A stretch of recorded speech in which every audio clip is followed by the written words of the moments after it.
Abu Nawas dikerjai dengan sambal pedas.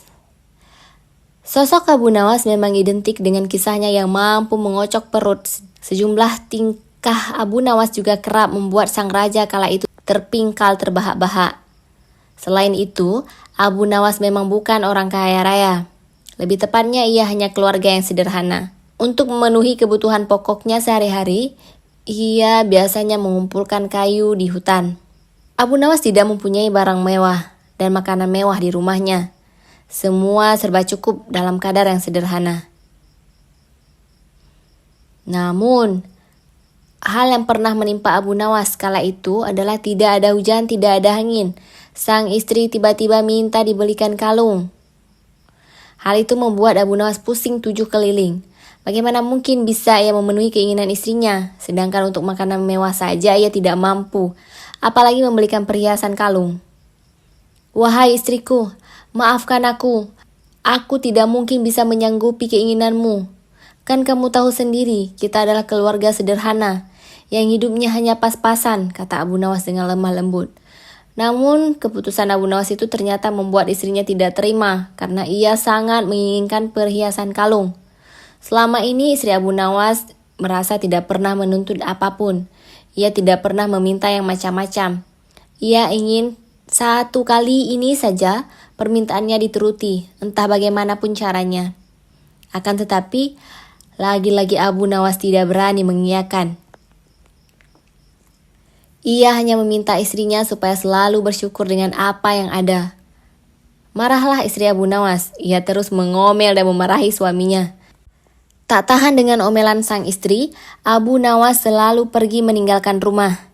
Istrinya yang masih marah kepada Abu Nawas berniat membalas dengan memasak sop yang sangat pedas untuknya. Saat malam tiba, Abu Nawas pun pulang. Sang istri berpura-pura tersenyum hangat menyambut kedatangannya. Abu Nawas lalu diajaknya duduk di meja makan. Kemudian sang istri mengidangkan sop yang sangat pedas tersebut. Melihat sikap istrinya yang sudah tidak marah lagi, Abu Nawas tersenyum ceria. Karena memang istriku yang sangat solehah. Kamu memang istriku yang sangat solehah, puji Abu Nawas. Tapi sungguh malang sang istri. Ia lupa dengan jebakannya sendiri. Ia menyedot sop pedas itu ke dalam piringnya dan memakannya. Air mata pun seketika meleleh di kedua pipinya karena rasa pedas yang luar biasa. Abu Nawas ketika itu kaget dan heran melihat istrinya tiba-tiba menangis sesenggukan. Kenapa kamu menangis, wahai istriku? Tanya Abu Nawas khawatir. Dulu almarhum ibu sangat menyukai masakan sop ini. Setiap kali aku makan sop seperti ini, aku jadi teringat almarhum ibu. Itulah yang membuat aku menangis, ujar sang istri sembari mengusap air matanya. Sudahlah wahai istriku. Ibumu itu orang baik, insya Allah dia meninggal dalam keadaan husnul khatimah, ujar Abu Nawas menenangkan istrinya.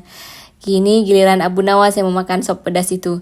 Betapa terkejutnya ia, ternyata sop yang ia makan pedasnya bukan main. Kedua mata Abu Nawas langsung meneteskan air mata tanpa henti. Bahkan air mata yang lebih banyak dari sang istri. Tak mau kalah dengan sandiwara istrinya, Abu Nawas meluapkan rasa pedasnya dengan menangis terisak-isak. Kenapa kamu menangis wahai suamiku? Tanya istri heran. Aku juga teringat almarhum ibu kamu. Kenapa dia mati meninggalkanmu tanpa mengajak dirimu? Jawab Abu Nawas. Mendengar jawaban Abu Nawas itu, sang istri yang tadinya jengkel mendadak tertawa terpingkal-pingkal. Keduanya akhirnya rukun dan mesra kembali. Wallahu a'lam bishawab. Assalamualaikum warahmatullahi wabarakatuh.